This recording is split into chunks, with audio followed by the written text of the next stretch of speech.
नमस्कार, सालू Dubey official channel पर आप सभी का बहुत बहुत स्वागत है। आज हम बात करने वाले हैं मायावी केतु देव के बारे में। जी हाँ, 21 जुलाई से मायावी केतु करेंगे धमाकेदार वापसी। मकर राशि, सुख समृद्धि संग धन की होगी बरसात। 21 जुलाई से लेकर के 25 जनवरी 2026 तक मकर राशि के जो जातक हैं, इनके जीवन पर कैसा रहेगा मायावी केतु का प्रभाव, आज इसी पर हम चर्चा करेंगे। तो चर्चा बेहद खास है, ऐसे में जो भी मकर राशि के जातक हैं, वीडियो को बिल्कुल भी स्किप ना करें, वीडियो को फुल वॉच जरूर करें। देखिए, आज हम बात करेंगे राहु देव की छाया ग्रह केतु देव के बारे में, जो कि दिखाई तो नहीं देते हैं पर इनका वर्चस्व हमारे जीवन पर पूर्ण रूप से रहता है। केतु देव जो कि 20 जुलाई 2025 को अपना नक्षत्र चरण परिवर्तन कर चुके हैं और आ चुके हैं पूर्वा फाल्गुनी नक्षत्र में। तो 20 जुलाई को ये अपना नक्षत्र बदले हैं, तो ऐसे में प्रभाव जो है 21 जुलाई से आपके जीवन में शुरू होंगे। तो कह सकते हैं कि 21 जुलाई से लेकर के 25 जनवरी 2026 तक जो केतु देव हैं वह शुक्र के ही नक्षत्र में यानी कि पूर्वा फाल्गुनी नक्षत्र में ही रहेंगे। ऐसे में केतु जो कि योग और आध्यात्म के कार्यक्रम माने जाते हैं, केतु जो कि हमारे जीवन में आध्यात्मिक रूप से एक ऐसे ग्रह के रूप में जाने जाते हैं जो कि हमें संन्यास की तरफ, मोक्ष की तरफ ले जाने का कार्य करते हैं। केतु जो है अलगाववादी स्थितियों का कारण बनते हैं। केतु जो है युद्ध की स्थितियों का निर्माण करने के लिए भी जाने जाते हैं। केतु एक ऐसे ग्रह है जो कि उग्र भी है और हमें भगवान से जोड़ने का कार्य भी करते हैं। जबकि राहु की बात करूं तो राहु जो है उग्र भी है और ईश्वर से न जोड़कर हमें भौतिकवादी चीजों से जोड़ने का कार्य करते हैं। जबकि केतु क्या है, भौतिकवादी चीजों से हमें दूर करने का कार्य करते हैं।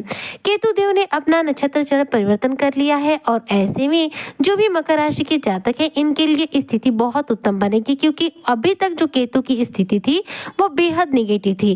केतु देव मंगल के साथ में मिलकर अंगारक योग का निर्माण कर रहे थे, जो कि निगेटिव प्रभाव दे रहा था। लेकिन अब केतु ने जब नक्षत्र परिवर्तन कर लिया है, तो ऐसे में शुक्र के नक्षत्र में ये आ चुके हैं। शुक्र के नक्षत्र में आने का मतलब है कि भोग और सुख के कारक ग्रह के नक्षत्र में गोचर करना। केतु जो है अब आने वाले 8 महीनों तक इसी नक्षत्र में विराजमान रहेंगे। तो केतु की जो निगेटिविटी है वो बहुत हद तक इस पूर्वा फाल्गुनी नक्षत्र में आने की वजह से कंट्रोल रहेगी। ऐसे में मकर राशि के जो जातक हो या फिर मकर लग्न के जातक हो, दोनों पर ही केतु के इस नक्षत्र चरण परिवर्तन का सीधा प्रभाव देखने को मिलेगा। वर्तमान समय में केतु देव आपके अष्टम भाव में विराजमान है, यानी कि आपके 8 हाउस में है और 8 हाउस में गोचर करने का सीधा मतलब है कि वो आपके 8 हाउस से रिलेटेड ही प्रभाव देंगे। केतु 8वें घर में है, अष्टम भाव में है। अगर आपके जीवन में केतु से रिलेटेड दशा वगैरह चल रही होगी तो केतु के इस नक्षत्र चरण परिवर्तन करने से आपको काफी लाभ मिलेगा, क्योंकि इससे आपको इस दौरान राहत मिलेगी। केतु मंगल के साथ अपने अंगारक योग का निर्माण कर रहे हैं, जो कि देखा जाए तो एक निगेटिव योग माना जाता है, ज्योतिष शास्त्र का बेहद अशुभ योग माना जाता है।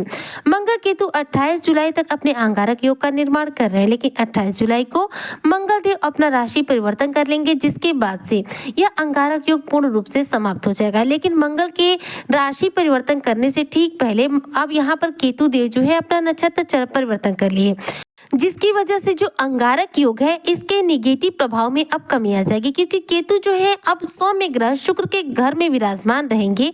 तो केतु के निगेटिव प्रभाव तो अपने आप ही कम हो गए, जिसकी वजह से अंगारक योग का जो दुष्प्रभाव है वह कंट्रोल हो जाएगा। इसके बाद 28 जुलाई के दिन जैसे ही मंगल देव अपना राशि परिवर्तन करेंगे, उसके बाद से यह अंगारक योग पूर्ण रूप से समाप्त भी हो जाएगा।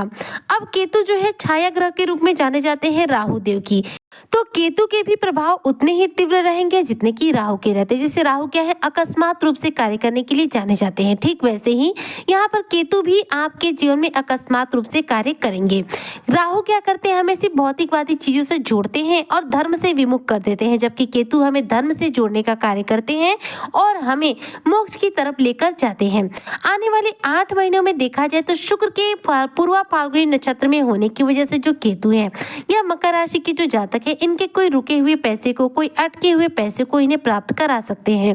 यानी आपका कोई ऐसा पैसा जो कहीं फंस चुका है, आपको मिल नहीं पा रहा था, तो केतु के इस नक्षत्र चर परिवर्तन करने से आपको वह पैसा प्राप्त हो सकता है, क्योंकि केतु जो है गुप्त रूप से हमें लाभ कराने का कार्य करते हैं और अचानक से देते हैं। तो यहाँ पर आपका खोया हुआ जो पैसा है, जो गुप्त रूप से आपका पैसा गुम हो गया है, वह आपको प्राप्त हो सकता है। अष्टम भाव जो होता है पैतृक संपत्ति भी दिलाता है। ऐसे में अष्टम भाव में विराजमान केतु जब शुक्र के नक्षत्र में रहेंगे तो ऐसे में आपके जीवन में धन का आगमन बढ़ेगा, क्योंकि शुक्र का जो नक्षत्र है यह आपको धन देने का कार्य करेगा। एक बात को ध्यान दीजिएगा, ग्रह वही प्रभाव देते हैं जिस नक्षत्र में वह होते हैं। नक्षत्रों के हिसाब से ग्रहों के द्वारा हमें शुभ फलों की प्राप्ति होती है। तो यहाँ पर शुक्र के नक्षत्र में रहेंगे केतु तो शुक्र से रिलेटेड भी प्रभाव देंगे और अपने भी प्रभाव देंगे। केतु के प्रभाव जो है अकस्मात रहते हैं, बिल्कुल राहु देव की तरह, और तीव्र गति के रहते हैं। तो यहाँ पर आपके जीवन में धन का आगमन बढ़ेगा। साथ में मकर राशि के जो जातक है, अगर आपके ससुराल पक्ष से आपको कोई लाभ नहीं मिल पा रहा, ससुराल पक्ष के साथ रिश्ते खराब चल रहे, तो ससुराल के लोगों के साथ रिश्ते मधुर बनेंगे और आपके जीवन में धन का आगमन बढ़ेगा। केतु अष्टम भाव में है, ऐसे में देखा जाए तो आप इस दौरान गुप्त विद्याओं में रुचि ले सकते हैं। इस दौरान यदि आप रिसर्च के फील्ड से जुड़े हुए हैं, साइंटिस्ट हैं, या फिर आप किसी भी ऐसे फील्ड से जुड़े हुए हैं जो कि रिसर्च के माध्यम से है, तो इन क्षेत्रों में आपको शानदार सक्सेस मिलेगी।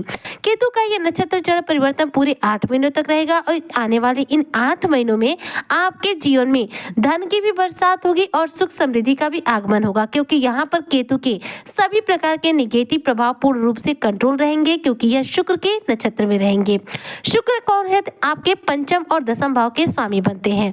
तो शुक्र के नक्षत्र में होने की वजह से केतु के प्रभाव यहाँ पर सर्वोत्तम होंगे, जिसकी वजह से केतु अब आपको धन लाभ कराने वाले हैं, आपके जीवन में सुख समृद्धि देने का कार्य करने वाले हैं। अब केतु की वजह से आपके जीवन में झगड़े होना, वाद विवाद होना, या फिर आपके जीवन में अकस्मात रूप से धन के लॉस होने की जो समस्या चल रही है, इससे आपको मुक्ति मिलेगी। मकर राशि के जो भी जातक है, देखा जाए तो केंद्र और त्रिकोण के स्वामी आपके बनते हैं शुक्रदेव, और यह आपके 10th हाउस जो है केंद्र है। ऐसे में पंचम भाव भी केंद्र माना जाता है।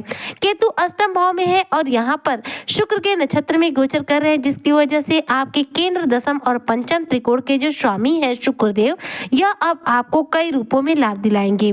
यहाँ पर देखा जाए तो आपके जीवन में धन का आगमन किसी गुप्त रूप से बढ़ सकता है, यानी इनकम के कुछ नए सोर्स जनरेट हो सकते हैं। यदि आप गुप्त रूप से अपने जीवन में कमाई के कुछ साधन बढ़ाना चाहते हैं तो इसमें भी आपको अच्छी सफलता मिलेगी। शुक्र के नक्षत्र में केतु का गोचर हुआ है और शुक्र आपके पंचम भाव के स्वामी होते हैं। पंचम भाव जो होता है संतान का भाव माना जाता है। ऐसे में शुक्र के ही नक्षत्र में केतु के गोचर करने की वजह से यदि आपके संतान से संबंधित समस्याओं में कोई दिक्कत आ रही है, मतलब कि संतान की प्राप्ति होने में आपको दिक्कत आ रही है, तो इस दौरान आप संतान सुख प्राप्त कर पाएंगे। संतान प्राप्ति के रास्ते आपके लिए खुल जाएंगे और घर में संतान का आपके आगमन होगा। इस दौरान आने वाले इन 8 महीनों में केतु के द्वारा आपके जीवन में संतान से संबंधित समस्याओं का अंत होगा, संतान से संबंधित कार्यों में सफलता मिलेगी, धन का आगमन बढ़ेगा, शिक्षा के क्षेत्र में अच्छी सफलता मिलेगी, और गुप्त रूप से यदि आप कोई पढ़ाई करना चाहते हैं, गुप्त विद्या ग्रहण करना चाहते हैं, या फिर गुप्त रूप से आप कोई कमाई का साधन जनरेट करना चाहते हैं, तो इन सभी क्षेत्रों में आपको अच्छी सफलता देखने को मिलेगी। केतु का यह नक्षत्र चरण परिवर्तन मकर राशि के जो जातक है, इनके जीवन में धन और सुख समृद्धि को बढ़ाने का कार्य करने वाला है। केतु राहु की ही छाया ग्रह है और केतु के प्रभाव भी बिल्कुल राहु की तरह तीव्र होते हैं। ऐसे में जो भी मकर राशि के जातक हैं, अगर आप 21 जुलाई से लेकर 25 जनवरी के बीच तक शुक्र और केतु से जुड़े उपाय करेंगे तो ऐसे में केतु देव के द्वारा आपके जीवन में धन का आगमन बढ़ेगा और साथ में शुक्र के द्वारा भी आपको पूरा लाभ देखने को मिलेगा। तो शुक्र और केतु को प्रसन्न करने के लिए आपको क्या करना है? सबसे पहले शुक्र को प्रसन्न करने के लिए रोजाना इत्र का प्रयोग करना शुरू कर दीजिए। इत्र का रोजाना प्रयोग करने से कुंडली में शुक्र ग्रह बलवान होंगे और शुक्र के द्वारा शुभ फलों की प्राप्ति होगी। वहीं पर केतु को बलवान करने के लिए आप काले कुत्ते को दूध में रोटी डालकर खिलाइए, इससे आपका केतु बलवान होगा और केतु के द्वारा इन शुभ फलों की प्राप्ति होगी। मायावी केतु आपके जीवन में सुख समृद्धि के साथ धन की बरसात करेंगे। तो उम्मीद करती हूँ कि जो भी मकर राशि के जातक है, मायावी केतु के इस नक्षत्र चरण परिवर्तन का पूरा लाभ प्राप्त करेंगे। इसी कामना के साथ आज की वीडियो को मैं यहीं पर करती हूँ समाप्त। मिलती हूँ आपसे नेक्स्ट वीडियो में, तब तक के लिए जय हिंद, जय भारत, जय श्री हरि।